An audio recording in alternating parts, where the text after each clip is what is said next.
All right, welcome everyone. Thanks for joining us. This is Analytics in Action by Association Analytics. We'll give it just a minute for everyone to get logged on. Let us know where you're calling in from, what the weather's like. I'm in North Florida. It's about to thunderstorm really bad, so I apologize for any storm noises that may come from my computer. I'm in Northern Virginia, and it's been a little bit rainy all day, but other than that, can't complain.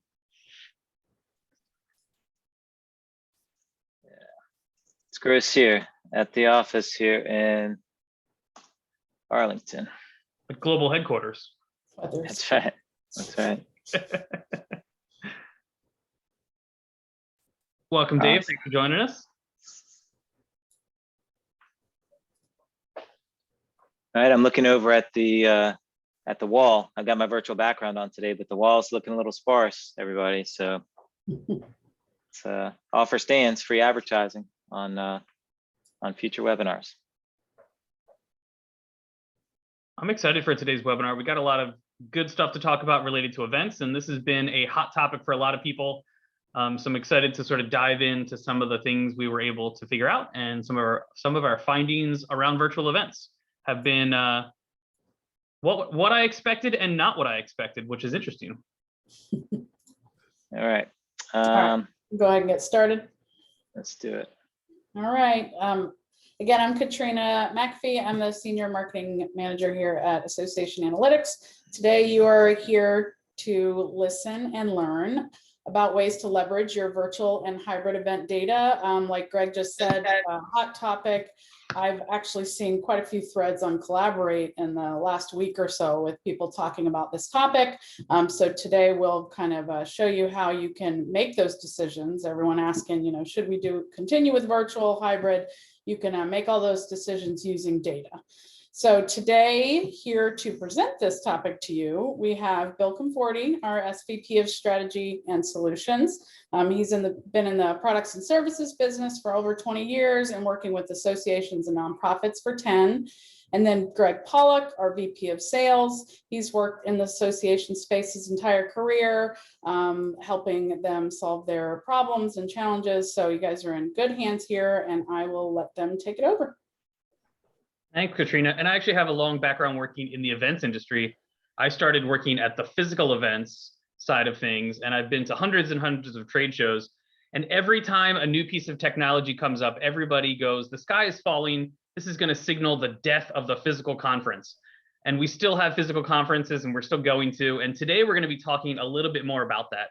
So on our agenda, we're doing our intros and polls now. We're always going to survey you. We always like to ask you questions at the beginning.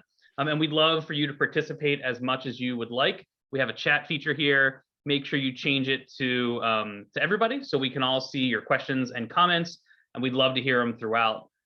We're going to talk more about post-pandemic meetings. What is the future hold for you, and how do you make those decisions? And we're going to go through a framework we've come up with to help you understand the data that came out of your virtual events, and how do you leverage that data moving forward to really make decisions, right? Because analytics is all about making decisions. And one of the primary decisions we're going to be making today is, should we continue to offer a hybrid or virtual component to our conference? Was what we did successful? Did it pay off? Was all that hard work worth it in the end? And we're going to come up with some answers to help you and your leadership team make decisions throughout the process. We'll summarize it and do some key takeaways, and we will get you off in the afternoon to finish up your day. We always need to tell you who we are because people ask. So we are Association Analytics. We are a software company specifically focused on helping associations make the most of their data. Everything from data cleanup to data governance, visualizing your data, all the way to predictive analytics, helping you look around the corner at what is likely to happen. We do that through pre-built integrations, data warehousing, and visualizations, and then a whole heap of services to enable your success. So if you're thinking about leveraging your data in better, smarter ways, let us know, and we're happy to talk to you about how we can help. All right, thanks, Greg. Hey, let's get started with a couple of poll questions. So this first one is going to look familiar to some of you that have joined us before. This is a poll question we've used before. So what I want you to do is take a look at the very rudimentary charts here, and look at the trend for events revenue and see which one looks most like yours, right? Does it trend up over the long term like A, trend down, hopefully not over the long term like B, kind of dropped off recently or ticked up recently, that's C or D. It does go up and down depending on the year or location, but it's mostly stable, right? And then some of us, maybe we don't know. Bill, I see all 3 poll questions instead of just the one. Uh-oh. Yeah, we're gonna just answer number 1 here, and sorry about that. We're gonna ask you not to look ahead and answer the other poll questions right now. So just answer question.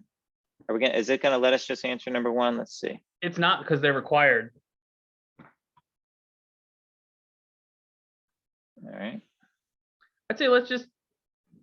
Yeah, let's roll with it. Let's answer all 3, and we're going to adjust, right? This is coming to you live, right? So we'll just adjust right on the fly here. All right. Let's see.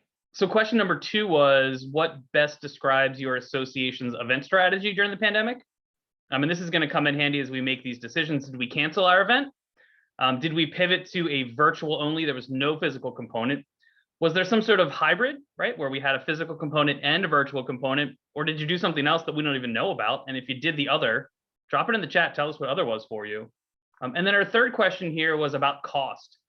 Because we think, and having conversations with hundreds of you, I know that virtual events cost more or less, depending on your answer, than we thought, right? There were a lot of costs that went into a virtual event besides just the platform we might have purchased. Think about staff time, think about opportunity costs, think about how, was it easier or harder than you thought to pull that virtual event together? Answer all 3 of those, and we'll circle back to some of our answers as we move forward. All right.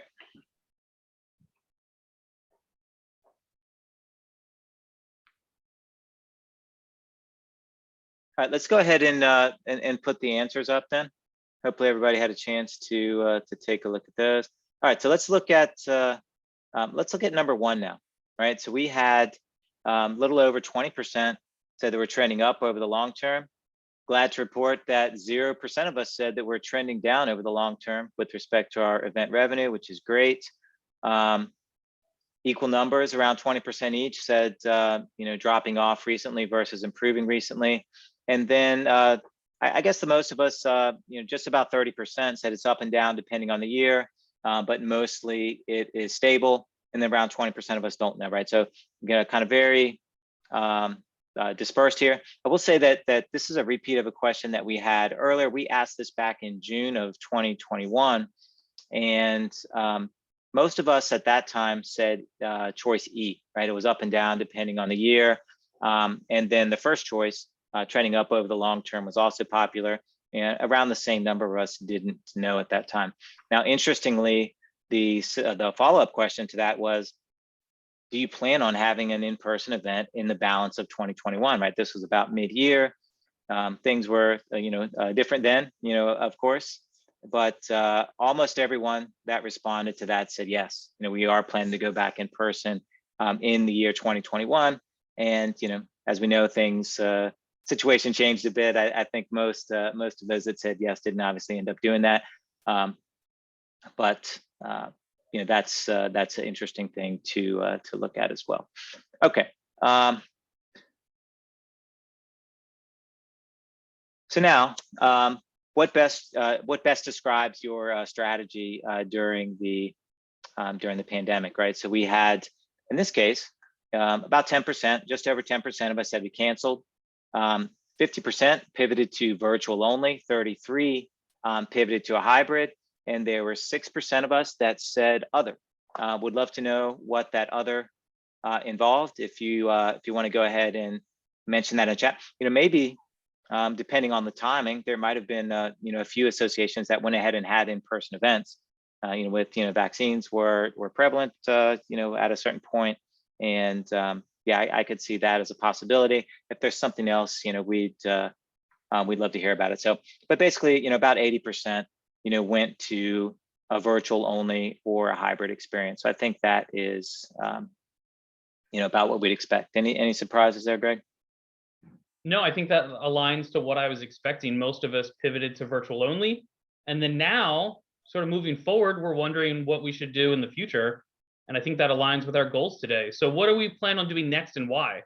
I think this is a really tough question to answer. And it's not just, you that are wondering this. This is a conversation we see coming up and collaborate a lot. And one of the reasons we picked this as our topic is we feel like data can really help inform this discussion a lot. Speaking of data, we always like to back up our hypotheses with data. Do we have any data to back up this plan and what people are thinking? Yeah. So by the way, the responses on this question were literally split in equal thirds to more, less, or don't know. And that was about the oh, sorry, that's for another question that's coming up later. We're going to talk about that in a sec. Okay, so let's talk about this data grid. Yeah, so this comes from a report that was published by Omnipress about the event industry, and they actually talked about what are you planning on doing in the future. And a lot of people here said they were unsure. Should we continue a virtual event? Should we continue a hybrid event? We just don't know. So today we're going to walk you through a framework to help understand what happened at that virtual event you had, what happened at that hybrid event you had, and how can we start leveraging that data to make a decision about the future. Is even if we can get back together in person, is there value in having a virtual event? Is there value in having a hybrid event? Were we able to leverage that data and really be successful with it, regardless of the ability to meet in person or not? Should we continue to offer that? And I think that's a really important question here is, moving past the pandemic, we got to figure out what we should do. Some of us probably stumbled on some gold out there, created virtual conference and had a ton of people come.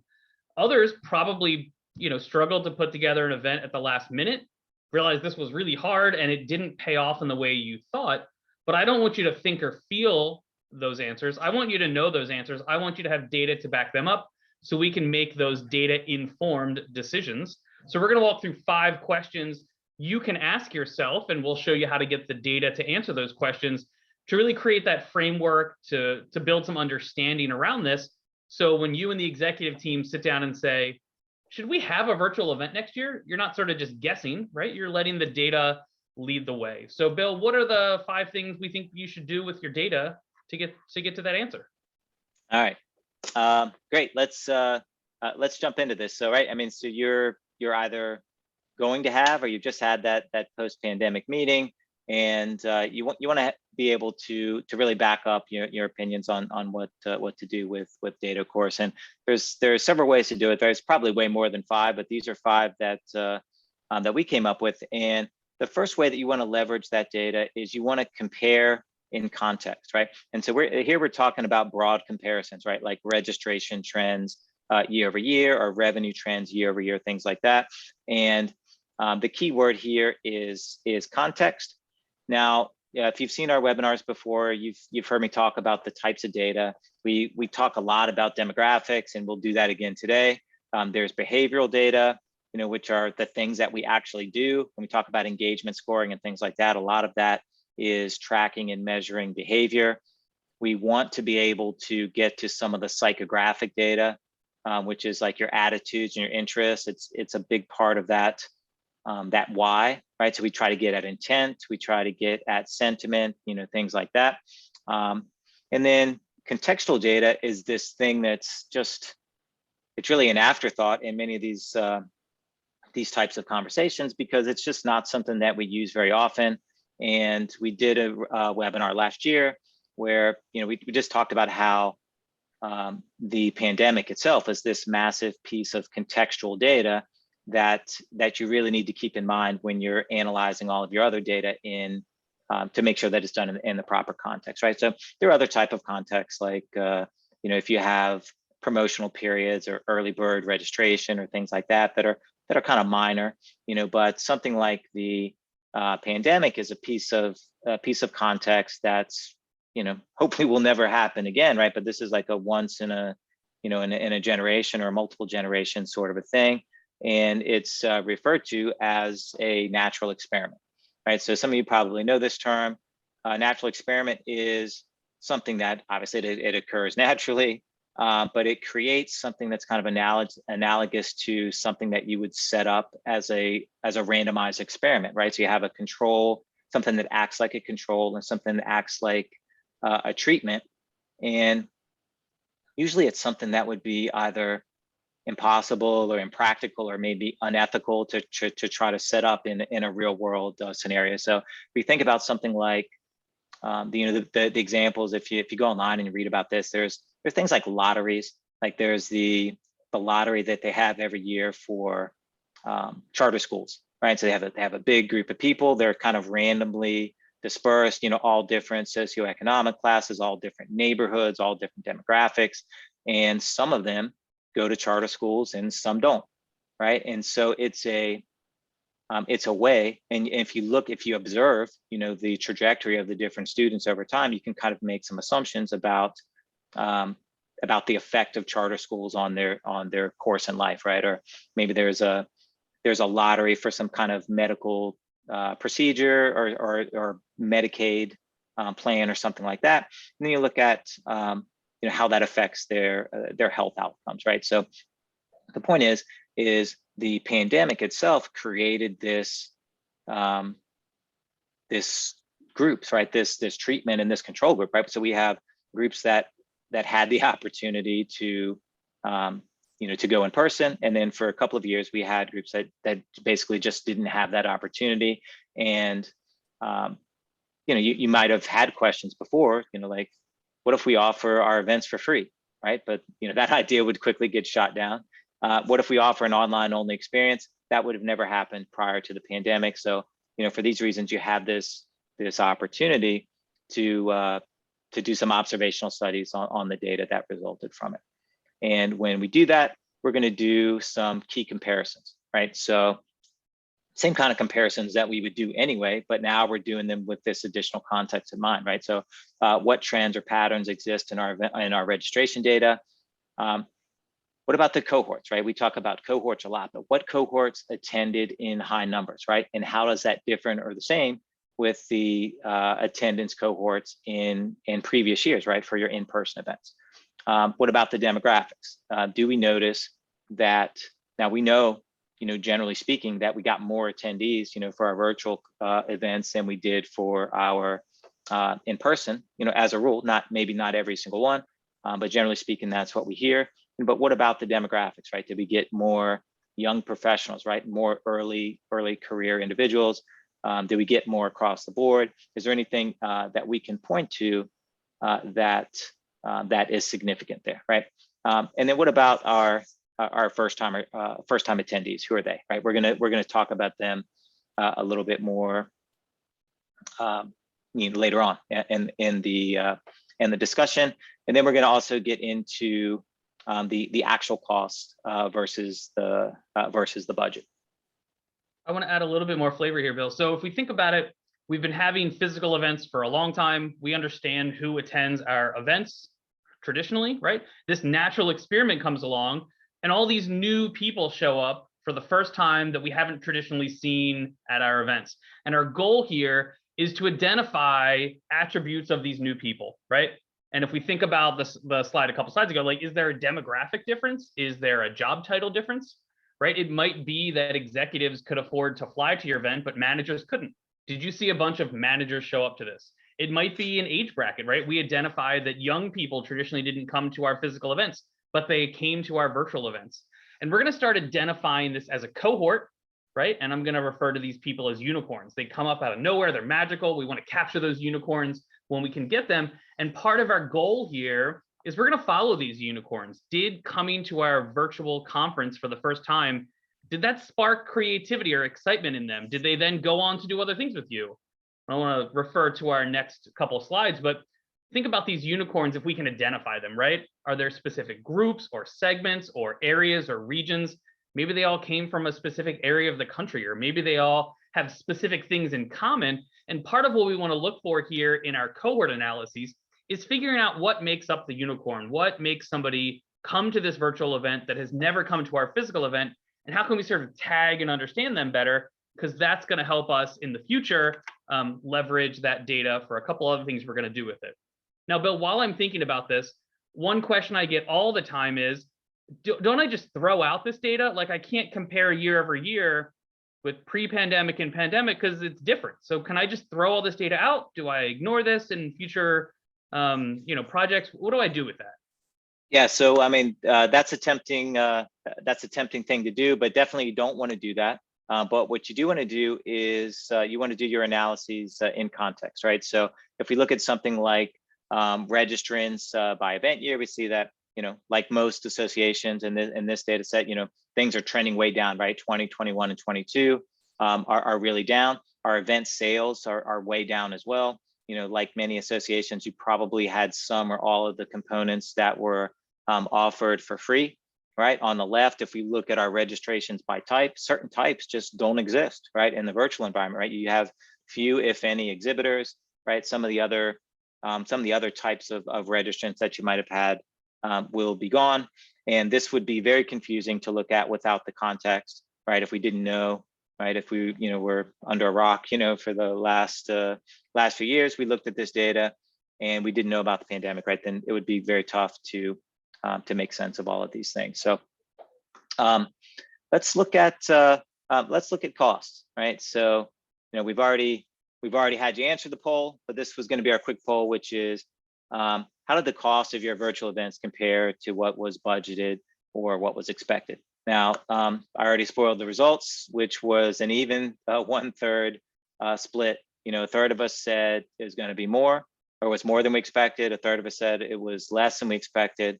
And an even third, said that we didn't know. So, but, whether you know or don't know, or, whether it was more or less than you expected,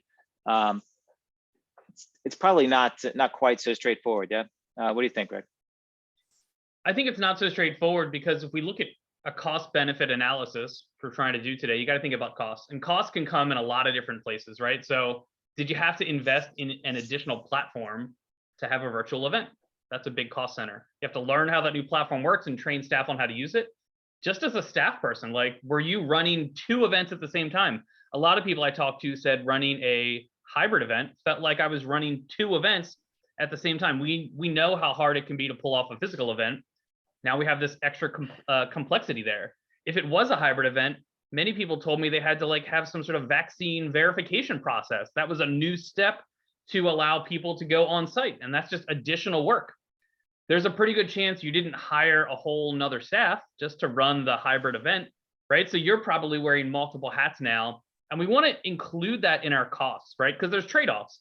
If I'm focusing on the virtual event, I'm not doing other stuff, right? If I'm planning for 2 event platforms at the same time, all the stuff I normally do in my day, I'm not doing anymore. So consider the cost of this. Now, consider the costs are going to go down over time, right? You'll get better at it. You'll learn how to use the platform. You'll own it and its setup costs will be there. Your switching costs will be lower because you've already switched. But consider the cost of running this virtual or hybrid event as you look at the benefits of it. It's not just did we do better, it's what was the cost of it, because you could have been doing other things during that time, right? So this is something I think I'm a little surprised it was only a third said it was more. I would bet that a lot of those people who said they don't know, if we really figured out and started to write down the cost, would fall into that it costs more bucket as well. Yeah. So if anyone that answered that it was less than you expected would be willing to jump in the chat and give us some more details on that, I'd be interested to hear, because I think, without knowing the specifics, right, of each situation, I'm kind of with Greg that especially for those of us that were doing it, for the first time, I would think that the costs could, especially when you consider some of the kind of indirect costs, I think it could be quite high. All right. Of course, maybe their estimates were really high to begin with, right? So we didn't ask what the initial estimates were, of course.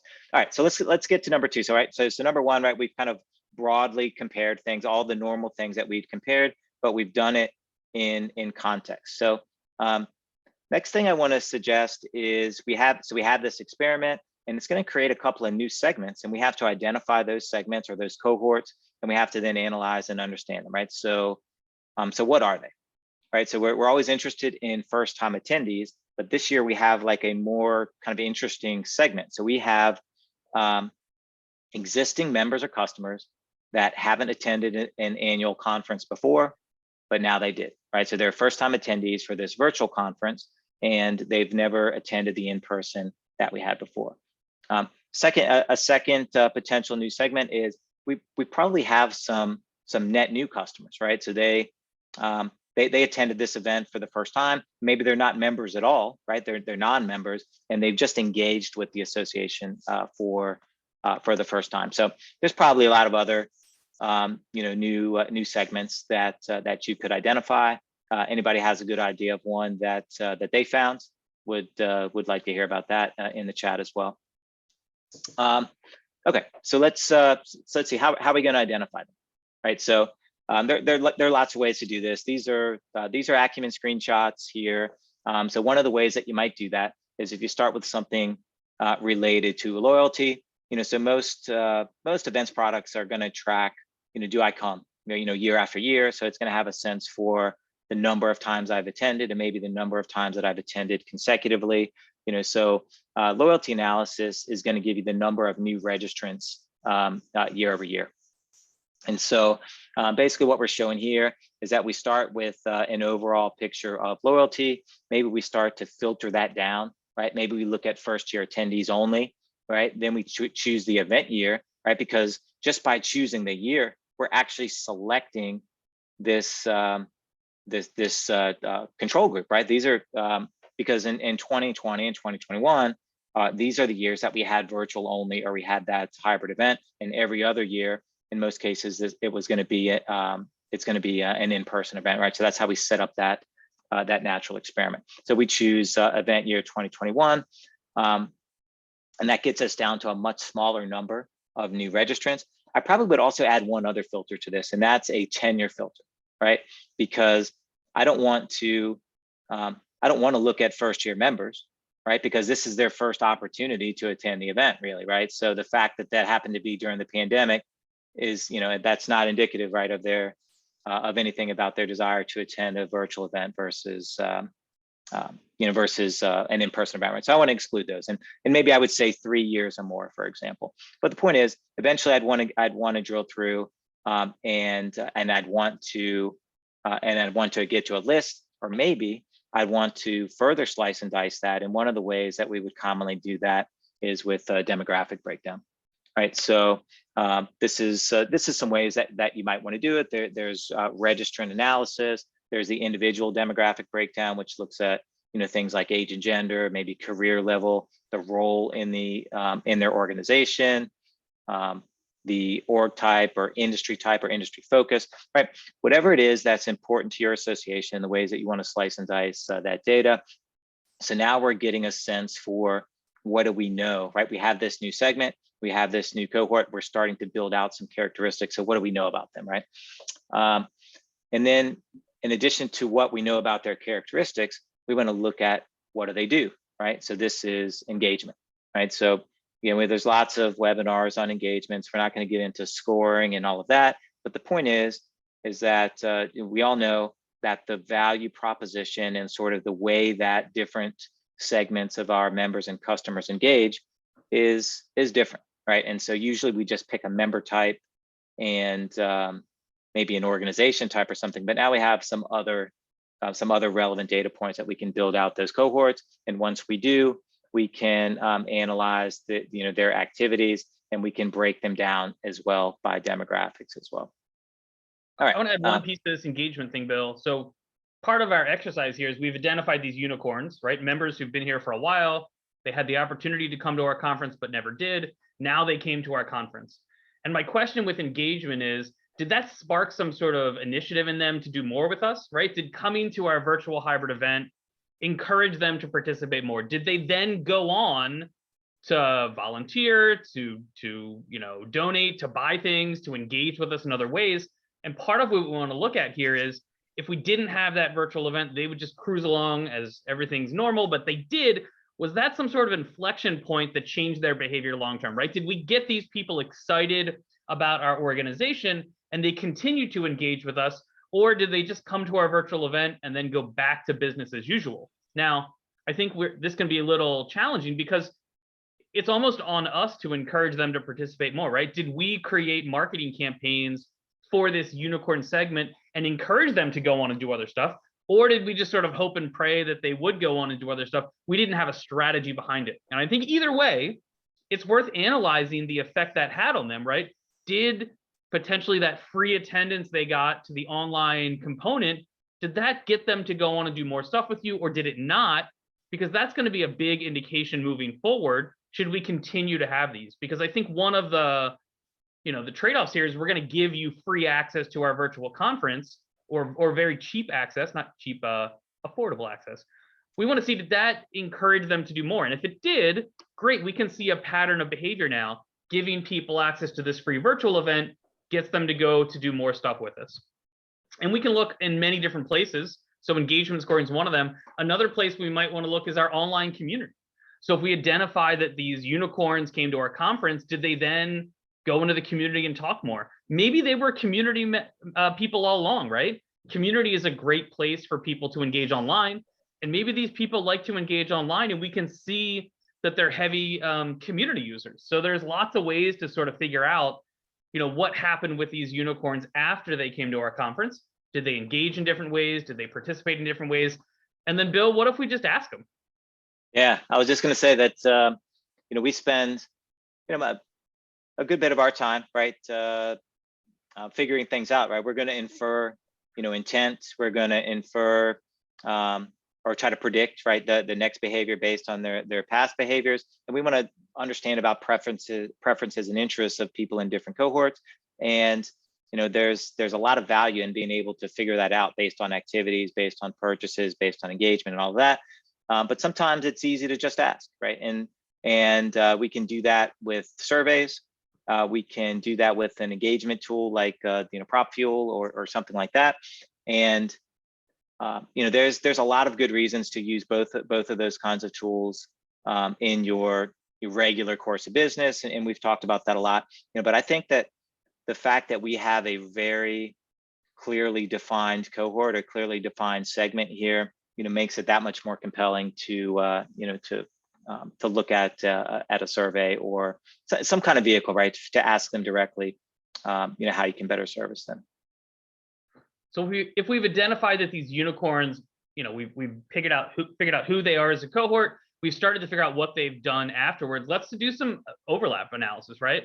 So if we're able to identify what are the behaviors that come out of this, did they then go on to buy learning from us? Did they then go on to attend other virtual conferences? Or maybe this was their, the gateway into our physical meeting. After coming virtually, they now come physically. So here's a sales overlap report, right? We can see of all the people who attended our annual conference as unicorns, what else might they have gone on and bought? And then we're even breaking that down from a demographic standpoint, right? Can we see that those managers that traditionally didn't come came to our virtual conference as managers and then went on to buy other stuff from us in our LMS? The idea here is, were we able to monetize them with existing products and services we offer, right? So did our existing products and services resonate with these unicorns, and that spark they got coming to our virtual conference led them to go on and buy other stuff that we already had on our virtual shelf? All right. Cool. Okay. So look, let's quickly recap, right? So we looked at the broad comparisons year over year. We did some analysis on this new segments, right? These new cohorts that we found. We looked at their demographics. We looked at how they engage, like what kind of activities they like to do. Then we looked at their overlap, right? So we know that they like to come to at least this virtual event, and what what else overlaps with that? What other types of activities might they engage in? And all of that leads us to finding some new revenue opportunities. What do you think, Rick? What if instead of just relying on them to buy stuff we already had, we created net new stuff for them, right? If we've identified here is a cohort or a segment that wants to participate, maybe we just didn't have the right vehicle for them to participate in. So what if we could identify the right vehicle for them to participate in? And for me, the right vehicle is a tiny little Miata, fortunately. But what if you could do some things like repurpose existing content and bundle it up for them in a virtual way, right? We have all these webinars we've been doing. Let's repurpose them and get them in front of them. What if we can create net new products? I was sort of thinking about our event calendar throughout the year, and we have our annual conference and our tech conference and our marketing conference. What if we had a virtual conference every year? That's whole goal was just to be a virtual conference. Is that a viable product we could offer these people, right? What if these people are budget conscious? We refer to them as our budget buyers, right? They're not bargain hunters. Bargain hunters, yes. What if they're our bargain hunters? And we say, listen, these bargain hunters are interested in coming to things when they're free, but they're not interested in buying things. So what if we create content that doesn't cost them to come, but we can still make money on? What if we create sponsored content, right? Hey, I've got this cohort of unicorns out there who love to come to free events. Do you think somebody would want to sponsor those events so we can create them and make revenue off of them, but not have to charge attendance, right? If we're starting to learn more about these people and what makes them tick, and one of the things that makes them participate or not participate is the cost, great, we'll create some stuff that doesn't cost you a penny. I'll go find a sponsor out there who's willing to sponsor this event, right? The next conference is brought to you by our sponsor. It's free for you to attend, but everybody benefits because we're still making revenue off of it. So consider creating net new products just for people in this niche. If we can identify them and understand them, there's a really good chance we could go out there and create things that are relevant just for them. Yeah, totally agree. You know, that raises an interesting question, which is, if you remember one of our early on webinars, and that, you know, when COVID was new, it was about virtual events, right? And we had a partner on that webinar, and one of the questions that we asked was about sponsored content, like which associations were considering it. And to my recollection, it was quite popular, right? The idea at least was popular. They were at least considering that, and I'd be very curious, right? If anyone listening now has experimented with sponsored content, in particular, if it was something that you did, for the first time, at least at scale, right, during the pandemic, how did that work out for you? Right? Were you able to offset, right, some of that registration revenue that you would have had for the in-person event with sponsored content? All right. All right. So we're at the home stretch now. I think there the new revenue opportunities, right? That's really a whole webinar, in itself, right? Repackaging, net new products, finding the right vehicle. I think, we're really sticking to just the virtual versus in-person aspect of it now, right? But there are other directions you could take that one as well. And then, so the last thing, and Greg kind of brought this up at the beginning, is a good way to leverage your virtual and hybrid data is, in some cases, to exclude it. Right now I said, no, Greg, we don't want to do that. We don't want to throw out that data. We want to view it in context. But I want to talk about just a couple of cases where it would obviously be a good idea to exclude that. And so, if we have data scientists on the webinar today, I'll apologize in advance that I'm not a statistician, right, or a data scientist per se, but I want to talk about some general reasons why we might want to exclude this type of data. So, so first of all, if we look at averages, right, maybe you have some metrics that you care about, that are average spending per attendee, something like that. The COVID era events were free, right? So the attendees spent little or nothing. And so you don't want to include those individuals in those averages. The same is true for your aggregate counts of registrants, right? They're going to be skewed by that. Your aggregate amounts, for registration dollars, right? Again, a lot of this was free. So you want to leave, for most purposes, when you're aggregating things over time, you want to leave those out. Now, looking at trends over time, as long as you have the context, very useful for that, but for your aggregates, maybe not. Your weeks out analyses are going to look quite different, for a virtual event or even a hybrid event versus your in-person.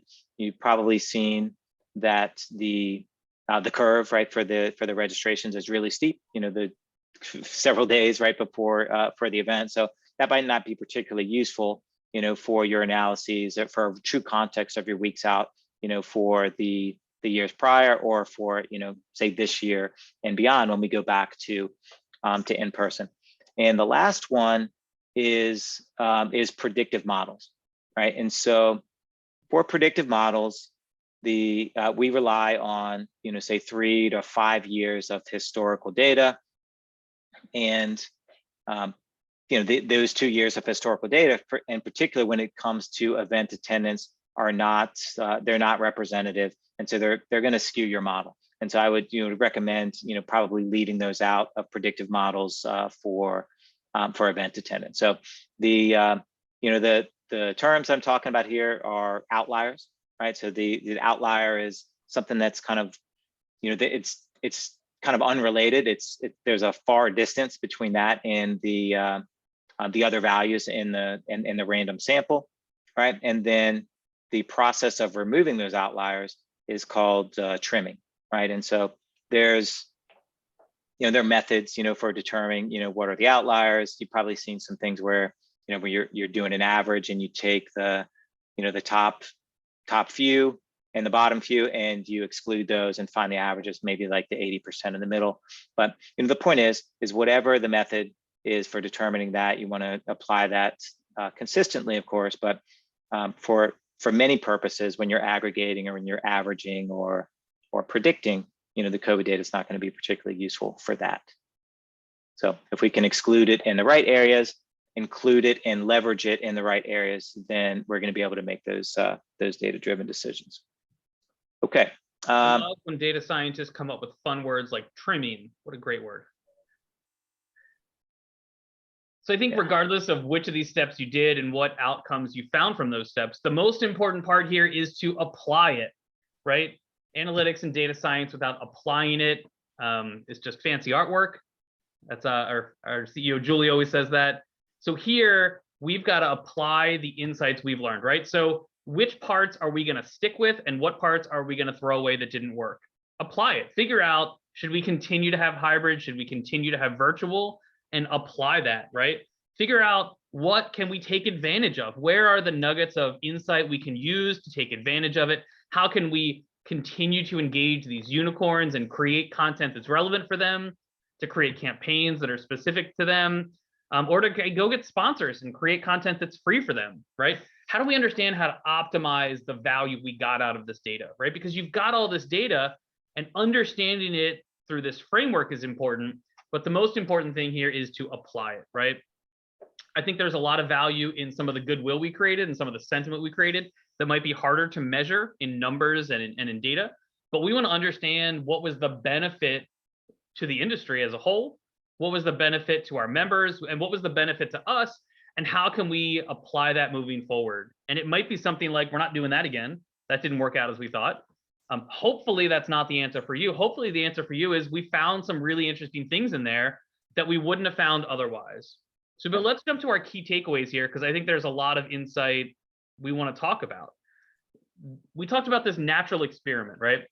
Imagine 5 years ago, you walked in the boardroom and said, we're going to just give our event away free to everybody. Not going to happen.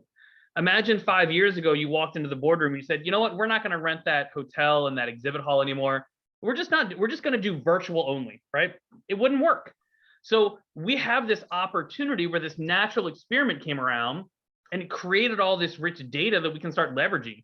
Don't waste this opportunity. Take advantage of it, because it's not every day you get to do something really interesting like that. Don't assume that it was better. Don't assume that it was worse. Let the data tell you, and don't make it a 100% yes or no decision, right? Find the pockets of good and the in there, and find the things that were challenging and didn't work out, and either fix them or don't do them again. But don't assume that everything worked well and everything failed. Start to look at the data and find out, where are those cohorts? Thank you, potential spam. Where are those cohorts in my data that I can start taking advantage of, right? And lastly, apply this to other places inside of your ecosystem. How did this affect membership? How did this affect new members joining or old members leaving? Apply this to learning, right? A lot of us did some crazy things, like we extended our grace period for another 6 months. What happened there? Did that cause more people to renew or not? Well, maybe we should extend our grace period for everybody for more 6 months, right? Hey, we gave people a free year. Did that work out for us? Did those people go on to buy lots of other stuff from us? Hey, guess what? Maybe we have a new business model and membership revenue isn't leading the chart anymore. Now it's all this non-dues revenue we're getting. Maybe giving people away a free membership. If you don't pay $100 for membership, but you buy $500 of stuff with us from throughout the year. Maybe that worked out really well, and we should just give membership away to everybody.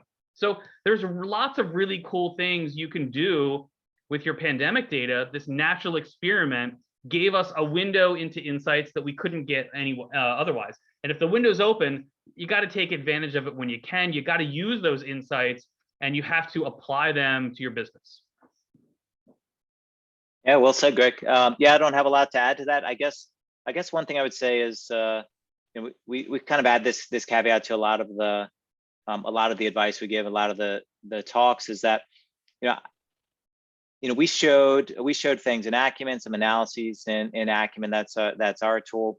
In this case, in particular, because we're working with a small window, right? We're looking at 1 year of data, or maybe 2 years of data. I really do think that this is quite feasible to do some analysis on this manually, right? We don't typically advocate for a lot of exports to Excel and analysis there, but I think for 1 or 2 years of event data, it's well worth it to tackle that and put the effort towards it, even if you don't have a specific tool for doing that. In particular, if you tried out a virtual event platform or a hybrid event platform, I do think you can work with those vendors to get some very meaningful extracts of the data that's going to include some of these things that we looked at here today. All right. I'm curious, Dana here shared some insight with us. She said they've been creating a lot of virtual content, and she clarified that it was pandemic-induced sponsored content. I think that's a really awesome opportunity from, I think she said she's with SPE there. Did anybody else do anything interesting or unique with their pandemic data that they want to share with us here in the chat real quick? Or was there any other insights that you got from your data that we missed on today's webinar? We interviewed a lot of people to get ready for this, and we found some really good things, and we found some not so great things. We'd be happy to hear from anybody on the call today if they got any insights out of their data, or if they did anything cool during the pandemic with their events or their event data that they wanted to share with us. Maybe you took advantage of one of the things we recommended, or maybe you did something else with your data. If you have any insights, feel free to drop it in the chat and share it with us. Yeah, and the other thing, while we're waiting to see if anyone has a good story for us or any questions as well, I'm happy to take questions also. The other thing I would say is, the whole idea of a natural experiment, one of the key elements of that is that it's observational in nature, meaning that you really only look at it after the fact.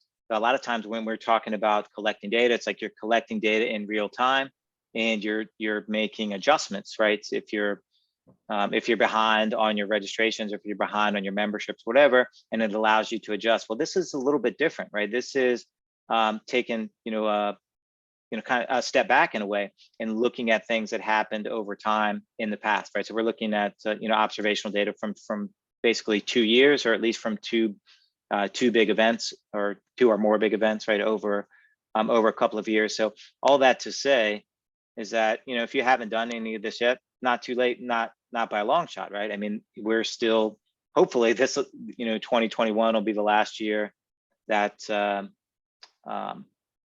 where we're looking at where our only real option was a virtual or hybrid event. But it's definitely not too late to dig up that data from those years and start to analyze it now.